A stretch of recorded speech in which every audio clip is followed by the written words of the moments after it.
مشاهدينا رجعنا لكم بعد فاصل عن مناسك وشعائر الحج. كل سنه وانتم طيبين. زي ما قلت في بدايه الحلقه، ايام ونستقبل عيد الاضحى المبارك ووقفه عرفات يوم السبت. يمكن في بدايه الحلقه كنت بتكلم عن فكره العاج وازاي العاج تم حظره لسنوات عشان فكره الانقراض وكمان لغلو سعره. البيئه المصريه بيئه غنيه بنقدر نقول المواد الخام، اللي من خلال المواد الخام ممكن اشكل منحوتات جميله زي المنحوتات اللي معانا دلوقتي المصنوعه من قرون الجاموس. سعدنا يكون معانا نحات استاذ احمد يحيى. اهلا وسهلا بحضرتك. كل سنه وانت طيب. يعني لما بنتكلم عن المنحوتات اللي بتكون من قرون، دايما اول حاجه بتيجي في مخيله اي مشاهد فكره العاج، لكن ان انا اقول قرن جاموس ده صعب شويه. جديده. دي جديده. البدايه كانت ازاي؟ البدايه اصلا في الورشه كنت مع الحاج اللي هو والدي، وكنت بنزل معاه من صغري، وبدأنا ان انا اشتغل معاه في الشغل دوت. هو كان بيشتغل برضو قرن جاموس ولا عاج؟ عاج سنفيل وابانوس. سنفيل وخشب ابانوس. بدأنا ان احنا اشتغل معاه، وبدأ يعلمني، وبدأ يقول لي تفاصيل المهنه واسرارها، وبدأت ان انا احبها. يعني بدأت احب المهنه، بدأت ان انا اشتغلها. يعني البدايه كانت من خلال الوالد. البدايه كانت من خلال الوالد. طيب التغير من العاج لقرن جاموس، الماده نفسها مختلفه. فكره ان انا اقدم منحوتات، يعني الادوات اللي انا بستخدمها في العاج والابانوس غير الادوات اللي انا بستخدمها في قرن الجاموس. هو بالنسبه لقرن الجاموس احنا بدأنا نستخدمه كبديل للعاج. العاج اسعاره طبعا بقت غاليه جدا، وبقى محظور، بقى ممنوع بيعه وتداوله. لانقراض الافيال، للبيئه. بدأنا احنا لازم ندور على خامه بديله. خامه بديله قرن الجاموس، لانها خامه الناس كلها بتبص لها باستحقار. خامه ممكن تخش في الكاوتش، تخش في الغيره. طب الخامه ديت يعني هي بتدخل في صناعات بتدخل في صناعات تانية. بتدخل في صناعه الكاوتش والغيره. الغيره اللي هو الصمغ بتاعنا. بدأنا احنا ناخد الخامه، بدأنا احنا يعني نتعامل معاها بحرفه برضك وبدقه، وبدأنا احنا جربنا، لقينا في تقبل من السوق ليها، والناس مستغرباها من قرن الجاموس. طلعوا الاشكال ديت، طلعوا المنتجات ديت، فالناس بدأت تنبهر بيها. بدأ يبقى في ليها سوق في مصر وسوق بره. طيب المنحوتات الاول كانت منحوتات باحجام صغيره قبل ما ندخل بقى في الاحجام الكبيره، بما ان كانت تجربه في الاول. هي طبعا احنا اول حاجه احنا جربناها، طبعا جربنا قطع صغيره، وبدأنا احنا نفرج السوق، نعرضها على السوق ونشوف في قبول منه. بدأنا الحمد لله لقينا في قبول يعني كتير جدا وكبير جدا من جوه مصر ومن بره مصر. ان قرن الجاموس في ناس يعني بيشتغلوا فيه بره مصر، بس مش الحمد لله مش بالحرفه ديت، او مش الدقه اللي احنا بنشتغل بيها هنا. طيب عشان تشكل اي قطعه، الادوات اللي انت بتستخدمها ايه؟ يعني في اول حاجه بنبدا بنروح طبعا المخزن، بنجيب القرون بتاعتنا. تمام. نبدا نقطعها. دي بتتباع متوفره؟ بتتباع متوفره طبعا في كل المجازر. على حسب الموسم بتاعها. يعني طبعا يعني زي موسم عيد الاضحى دلوقتي. طبعا ده كده الموسم بتاعها، ده لازم بعد العيد بنبدا ان احنا نجيب الخامه بتاعت وبنخزنها. ليها شروط في التخزين؟ لا مش شروط، احنا بس بنسيبها في مكان يكون جيد التهويه. عشان مفيش اي ماده بتتحط عليها؟ لا لا لا عشان بعد الذبح والحاجات دي؟ لا لا لا. هي مفيش خلال ايام كل الدم طبعا اللي فيها ده بيتصفى كل حاجه. اهم حاجه يبقى فيه تهويه. التهويه بتخلي تتحلل بسرعه، العظم يبدا ينشف، يبدا احنا نقدر نستخدمه بعد كده، يبقى جاهز للاستخدام. طب انت عشان تجهز قرن جاموس للاستخدام، زي ما قلنا ان هو لازم يكون في مكان جيد لازم التهويه. يكون في مكان جيد التهويه. اول حاجه بتعملها ايه بعد ما تجيب القرن اول الجاموس؟ حاجه بنشوف المطلوب ايه مني. ببدا ان انا اخد الاوردر بتاعي اللي انا هبدا انفذه. مثلا سي جمل، حاجه زي كده، دي تطلع من فرده كامله. من قرن كامل؟ من قرن كامل. دي قطعتين. قطعتين مش قطعه واحده. لان القرن كنس مش حريض. بنبدا ان احنا بتقطعه؟ بيتقطع بمنشار. وبعد كده بيبدا يترسم رسم كروكي، لان انا مش جيد في الرسم، بس في النحت الحمد لله كويس جدا. ببدا ان انا اقطعه، وببدا ان انا اشتغل صنفره واستعدال. يعني لازم استعدل القطعه الاول قبل ما اشتغل فيها. وبعد كده ببدا المرحله الثانيه اللي هو التفريغ. التفريغ اللي انا بفرغ مثلا ما بين الرجول، بفرغ القطعه، بجهزها للتشغيل. طب التفريغ بتستخدم ايه عشان تفرغ القطعه؟ منشار يدوي. منشار يدوي والازميل واللينيا. بس بتهيألي حجم صغير، عشان هي اصلا حجمها صغير. والله يعني احنا لو شفت المواد اللي بنشتغل بيها، مواد كبيره على الشغل دوت. وبنستخدم مواتير اسنان برضه جهزناها للشغل بتاعنا، اللي يعتبر 3/4 المعدات ديت احنا اللي مجهزين لها عشان نشتغل بيها. يعني ملهاش معدات مخصوص. يعني الصنفره، وبعد كده التخريم او التفريغ. بعد كده التفريغ. بالمنشار. بعد كده بنبدا ان احنا نشكل الحته، نبدا ان احنا ننحتها شكل الفيل، شكل الجمل، على حسب يعني حسب الشكل ما بيطلب مننا بنبدا ان احنا ننفذ. اها.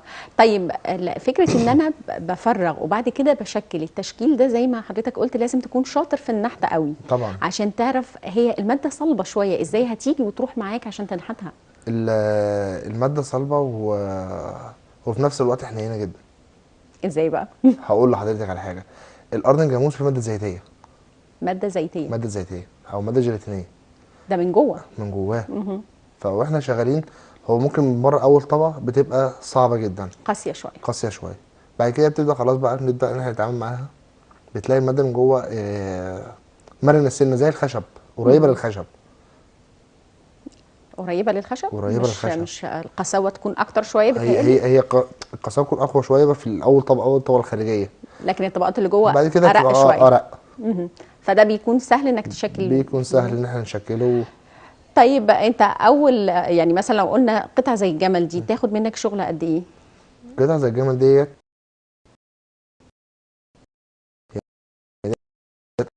طب احنا 4. في فيديو وانت بتشتغل. ايوه صح؟ دي بدايه التجهيز من الاول. دي بدايه التجهيز. دي لا، دي كده مرحله التشطيب. ده في الاخر. دي كده مرحله التشطيب، مرحله الصنفره. اه. صنفره القطعه ولا صنفره القرن نفسه؟ لا، صنفره القطعه. القطعه. اه. يعني دي عباره عن بطه صغيره تتشطب. فبتصنفرها دي وبعد كده بتتصنفر. انت بتديها لون.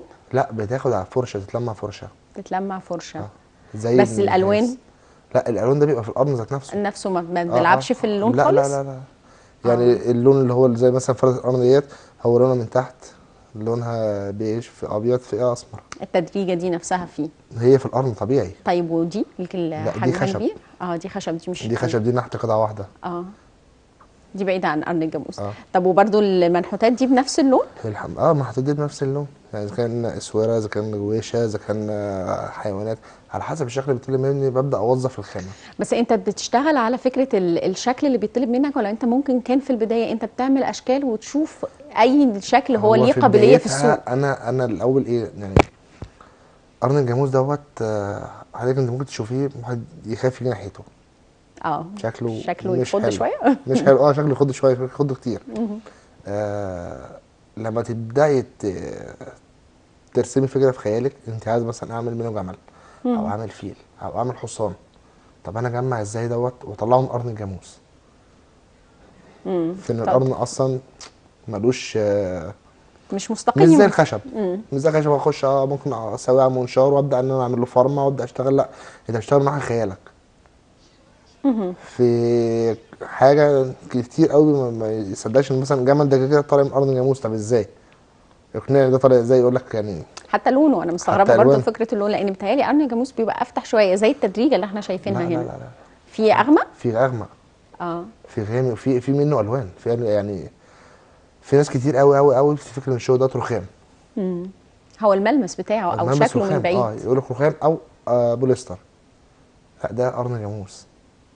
بدأت الناس كمان تطلبوا مني في الفترة الأخيرة، عاوزين عايزين قرن جاموس. طب في خشب ابانوس؟ لا، عاوزين قرن جاموس. طب في أخشاب تانية؟ طب في خامات تانية عندي؟ لا، عاوزين قرن خفيف كشيله. ما بياخدش مساحة. بس لو وقع ممكن يتكسر بسهولة؟ لا لا. لا لا. يعني مقاوم شوية؟ طبعا. لا، مقاوم كتير.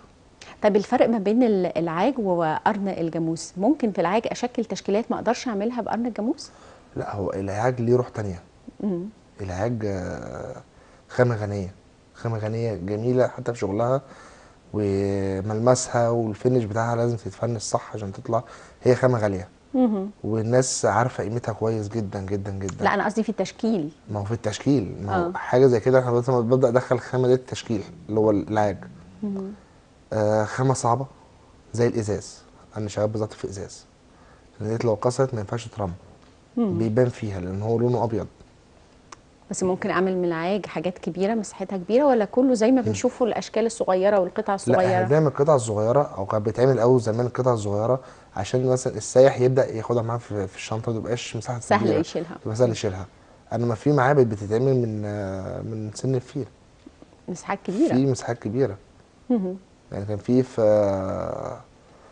اللهم صل على، كان في متحف الحضاره في مصر هنا، هو كان في فردتين قرن فرد 4 متر. اه لا ده زمان انا بتكلم على كانت دلوقتي. موجوده، موجوده، بس هم شايلين طبعا في المخازن. في حاجات فرعوني قديم سن فيل ضخمه، في حاجات من ماموس. اه الاختلافات. انا كنت بسأل حضرتك انك بتشتغل بحسب الطلب اللي بيجي حسب لك. الاوردر اللي بيجي لي ببدا اشتغل. وفي شغل تاني بيبقى حر، مثلا قاعد ما فيش اوردر عندي، ممكن تشكل شكل ببدا معين. اطلع اشكال بقى، حاجات تطلب مني شكل معين مثلا كان مطلوب مني، عجبني ببدا انفذه تاني. ايه اكتر الاشكال اللي بتطلب منك؟ لا في اشكال كتير غريبه. غريبة زي غريبه ايه؟ كمان. يعني انا في واحد كان عاوز دماغ تنين. دماغ تنين. دماغ بس تنين. هو كان جايب لك الرسمة نفسها او هو جايب لي الصورة؟ رسمه منحوته، اه زي مثلا زي البطه دي. جاي لي واحد عاوز بطايه، عاوز دي قطعة ديكور. كده ديكور. وفي دخلنا القرن مع الخشب. وده سهل ادمج المادتين مع بعض؟ لا بندخلهم مع بعض. مثلا زي جمل، انا عامل القفف دي خشب، الابيض اي ده بس خشب. دي كأنها اضافة من اكسسوار. فوق. لكن قصدي ممكن يكون المنحوتة نفسها جزء خشب وجزء بيتلزقوا في بعض. باللزق. بيتلزقوا في بعض. طب بالنسبة للاكسسوارات، اه يعني لما واحدة تقول انا لابسة حاجة عاج يعني معروف ثمنه او قيمته، اه لكن لما تقول ان دي من قرن جاموس يعني صعب شوية، يعني ليها زبونها هو ولا مش ما قادر بنقولش ان دي من قرن جاموس لا اصلا؟ لا لا لا، ازاي؟ اه ده هما بيطلبوها يعني ايه، احمد عاوزين قرن جاموس، عاوز غويشه، عاوز اسوره، عاوز دبوس، عاوز حاجات كتير بتتطلب من الخامه دي. زي الشكل اللي احنا شايفينه اه قدام. يعني بس بنعمل ممكن نعمل خاتم، يعني العاج احنا بنشوف منه خاتم حلق. خواتم، كلي، عقد. ممكن من قرن الجاموس اه اشكل طبعا، التشكيلات دي. بعمل، بيتعمل منه عقاد، بيتعمل منه حاجات كتيره جدا. الحمد لله بقدر استغله الخامه.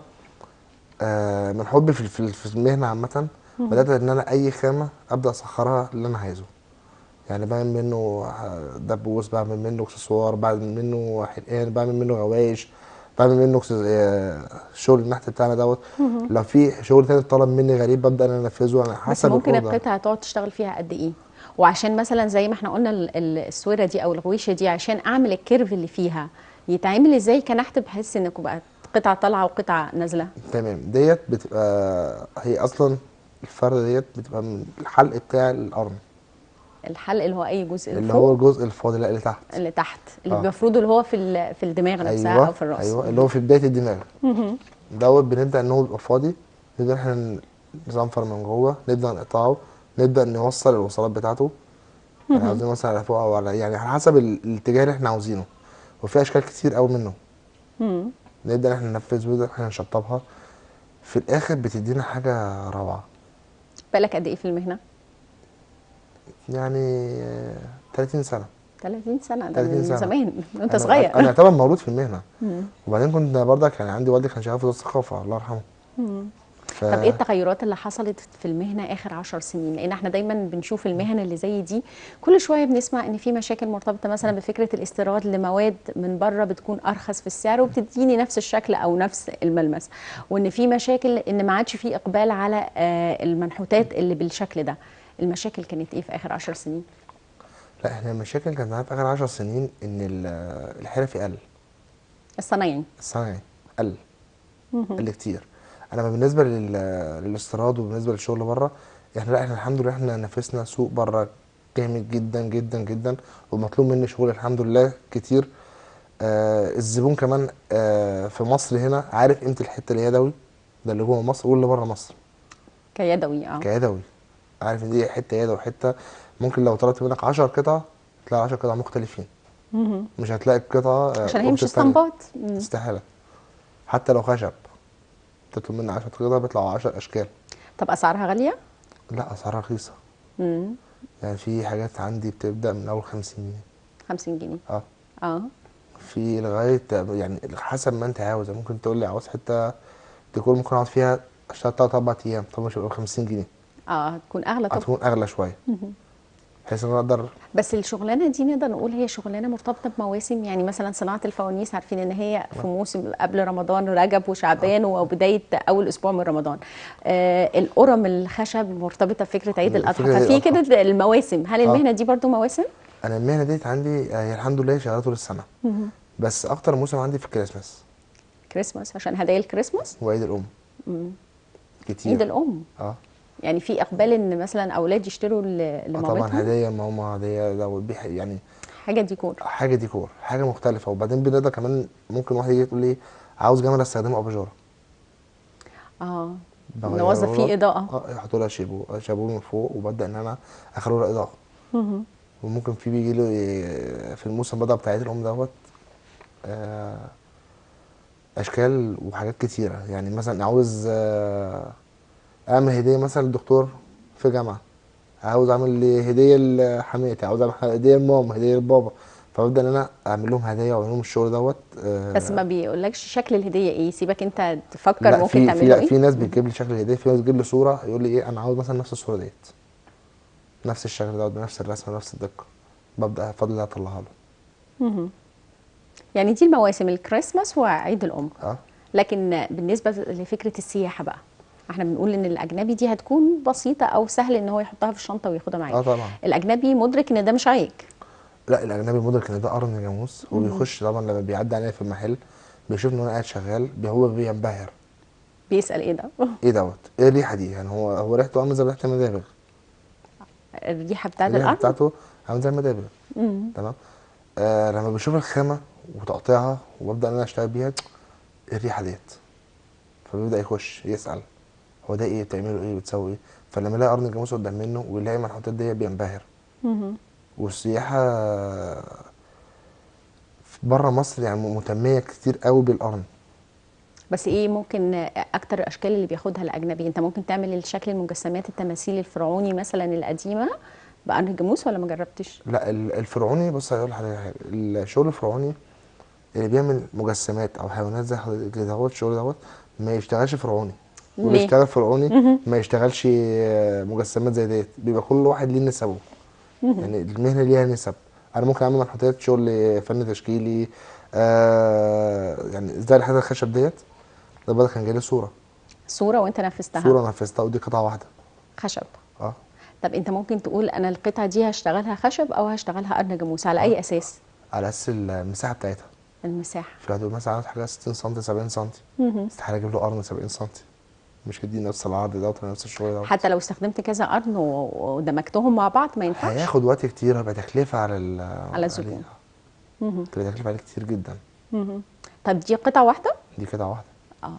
هي عباره عن ايه التصميم بتاعها؟ هو التصميم بتاعها عباره عن، هي صوره جات لي اتنين يعني مهم. زي في عيد الحب، كان جاي في عيد اه. الحب. هي شجره بقى اه وقلبين وكده. ايوه ايوه. بس قطعه واحده. في كده واحده. اه. خشب. دي خشب بس انت خشب. بتشتغل اكتر خشب ولا قرن جاموس؟ انا بشتغل جميع انواع لكن الخامات. يعني ممكن يجي لي خشب صرصوع، خشب ابانوس العادي. نوع الخشب. مهم. اه ممكن الاخشاب بشتغل جميع انواع الخشب. مهم. خشب ابيض، خشب بس موسكي. الاكتر دلوقتي اللي بيطلب وممكن يكون ليه زبون الخشب ولا قرن الجاموس؟ لا قرن جاموس. معقوله؟ اه والله. عشان زي ما قلنا هو احساسه رخام من بعيد والملمس احساس بتاعه. الرخام والناس بتنبهر، خامه جديده وماده جديده وحاجه هم اول مره يشوفوها. مهم. بس ممكن يجي لك مهندس ديكور او شخص بيعمل بيته من اه يعني بيعمل بيت جديد اه ويقول لك انا عايز اعمل في الركن ده حاجه من ارض الجاموس، رشح لي ممكن احط ايه، او هو يطلب منك بيطلب اشكال مني معينه اشكال معينه. اه زي ما قلنا الاشكال الغريبه مثلا. ايوه ايوه. في حاجات يعني هو مهم. آه واحد جه قال لي عاوز اعمل شجره. بدات ان انا انفذ له شجره مهم. كامله، شجره ليها عصافير. كانت من العظم وقرن الجاموس. الجاموس شجره كامله. شجره كامله.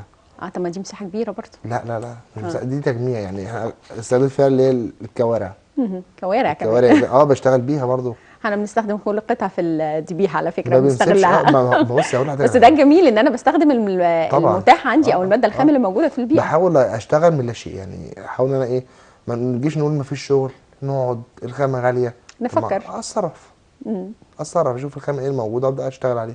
يلا بالتوفيق في، بس انت بقالك كتير قوي في الشغلانه، بس انا اعتقد ان كل شويه بيبقى في تجديد طبعا. ودخول افكار واشكال جديده. انا بشكر وجودك طبعا معانا الله النهارده يكرمك يا النحات فندم، الله استاذ يكرمك، احمد يحيى، الله شكرا يكرمك. لوجودك تسلم معانا النهارده. تسلم شكرا تسلم. ليك.